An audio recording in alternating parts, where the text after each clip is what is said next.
नमस्कार. आपल्या सगळ्यांचे महाराष्ट्र सोशल न्यूज चॅनलमध्ये हार्दिक स्वागत. चला वळूया तर एका नवीन बातमीकडे. आजची बातमी. धुळे येथील बोरविहीर टोलनाक्यावरील कर्मचाऱ्यांकडून वाहन चालकांनी नागरिकांना त्रास दिला जात असल्याचा आरोप करत सकल मराठा समाजाने जिल्हाधिकाऱ्यांकडे निवेदन दिले आहे. कर्मचाऱ्यांचे पोलीस व्हेरिफिकेशन करून संबंधित ठेकेदार आणि जबाबदार कर्मचाऱ्यांवर कायदेशीर कारवाई करण्याची मागणी या निवेदनातून करण्यात आली आहे. बोरविहीर टोल नाक्यावरती माननीय माजी आमदार शरद पाटील साहेब यांच्याशी जो वाद घालण्यात आला आणि त्या संदर्भात संबंधित टोल चालक यंत्रणेने त्यांच्या विरोधामध्ये जो खोटा गुन्हा दाखल केलेला आहे, खोटा गुन्हा दाखल करत असताना ज्या यंत्रणेने तो गुन्हा दाखल करून घेतला त्यांनी सुद्धा याची प्रायमा फेसी काही चौकशी केली नाही. थोडक्यात शरद पाटील साहेब हे माजी आमदार आहे आणि त्यांनी टोल नाक्यावर गेटवर गेला असताना त्यांनी त्यांचं कार्ड दाखवलं. त्यांनी काय चुकीचं केलं? त्यांच्याकडे कार्ड होतं. त्या कार्डच्या मागे शासनाने कायदा कलम सहित त्यांना सूट जाहीर केलेली आहे. तर प्रथम त्यांनी कार्ड दिल्यानंतर संबंधितांनी त्यांना आरेरावीने भाषा वापरली, त्यामुळे त्यांच्यामध्ये थोडासा वाद झाला. मला असं म्हणायचं आहे की टोल नाक्याचा धंदाच असा आहे की तिथे रोजच्या दुनियाभरच्या भानगडी होतात. मग टोल चालक जे ते काय रोज गुन्हे दाखल करायला जातात का? नाही. केवळ आणि केवळ टोल चालकाने माजी आमदार शरद पाटील यांची सामाजिक प्रतिष्ठा खालावली गेली पाहिजे, त्यांचं चारित्र्य हनन झालं पाहिजे या द्वेष बुद्धीने त्यांनी हा गुन्हा दाखल केलेला आहे. बरं, संबंधित जी यंत्रणा आहे त्यांनी सुद्धा याची शहानिशा करायला पाहिजे होती.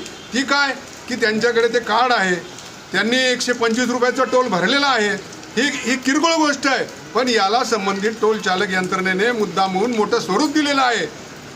कारण काय तर शरद पाटील यांची सामाजिक प्रतिष्ठा खालावली गेली पाहिजे. या संदर्भात आम्ही आज सकल मराठा समाज धुळे संपूर्ण माननीय जिल्हाधिकारी साहेब यांना निवेदन देत आहोत आणि या घटनेचा जाहीर निषेध करीत आहोत.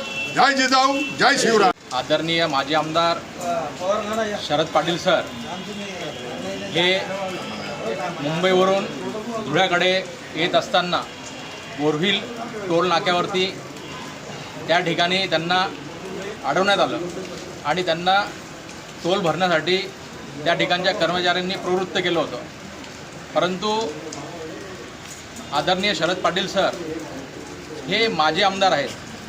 त्यांनी त्यांच्याकडे असलेलं माजी आमदाराचं जे कार्ड आहे ते दाखवलं तरी देखील त्या ठिकाणी हेतुपुरस्सर अशा पद्धतीने त्यांना त्या ठिकाणाहून सोडण्यात आलं नाही.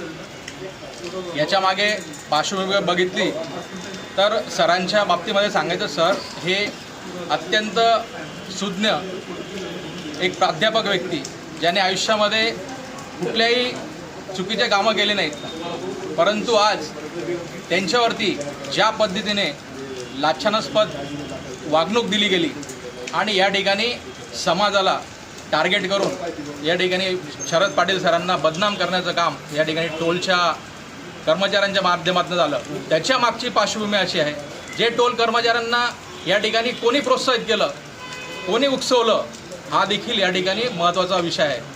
हा टोल चालवणारे सारांश जी भावसार यांचा हा टोल आहे आणि ह्या टोलच्या माध्यमातून आता त्यांची पार्श्वभूमी बघितली, जर त्यांनी याच्या अगोदर देखील अशा पद्धतीने त्यांच्या हातून देखील गुन्हेगारी प्रवृत्तीचे कृत्य घडलेले आहेत. त्यांनी सबगव्हाण टोल नाक्याला मुक्तीकडे जाताना या टोलला अक्षरशः जाळपोळ करून जाळून टाकलं होतं आणि त्यानंतर त्यांना देखील 7 ते 8 महिने जामीन झाला नव्हता. अशा व्यक्तीला हा टोल दिला गेला कसा का, हा पण एक प्रश्न आहे. टोल देताना त्याची पार्श्वभूमी बघायला पाहिजे होती. अशा व्यक्तींना टोल दिला का, हा एक मोठा प्रश्न या ठिकाणी सर्वसामान्य जनतेतून उपस्थित होतो आहे. त्या ठिकाणून जाणारा प्रत्येक नागरिक, तो शेतकरी असेल, शेतमजूर असेल, जो वाहनाने जातो त्याला तो 15-20 किलोमीटरच्या रेंजमधला असेल त्याच्याकडनं देखील अव्वाच्या सव्वा पद्धतीने त्या ठिकाणी टोल वसूल केला जातो. प्रत्येकाला त्याला महिन्याची पास वगैरे काढण्याचं त्याला तेवढी वेळ नसतं प्रत्येकाला, म्हणून व्यक्ती त्या ठिकाणी टोल भरून तो निघत असतो. या ठिकाणी सांगायचं तात्पर्य हे आहे की अशा पद्धतीने जर त्या ठिकाणी गुंड प्रवृत्तीचे लोक, आता सरांना ओळखणारे तिथे नव्हते का, हा पण एक महत्त्वाचा विषय आहे, तरी देखील त्यांच्यावरती प्रेशर असल्यामुळे, त्यांच्यावरती दबाव असल्यामुळे हे जे कृत्य घडून आणण्यात आलेलं आहे आणि सरांवरती जे गुन्हे दाखल झालेले आहेत ते देखील खोटे गुन्हे या ठिकाणी नोंदवण्यात आलेले आहेत. त्या अधिकाऱ्यांची देखील चौकशी झाली पाहिजे. ज्या अधिकाऱ्यांनी गुन्हे दाखल केलेले आहेत अशा पोलीस निरीक्षकांची पण या ठिकाणी चौकशी झाली पाहिजे अशी आमची जिल्हाधिकारी मॅडमांना विनंती आहे. धन्यवाद. बातमी आवडल्यास चॅनलला लाईक व सबस्क्राईब करा व दररोज अशा नवनवीन बातम्या पाहण्यासाठी चॅनलला फॉलो करा. धन्यवाद.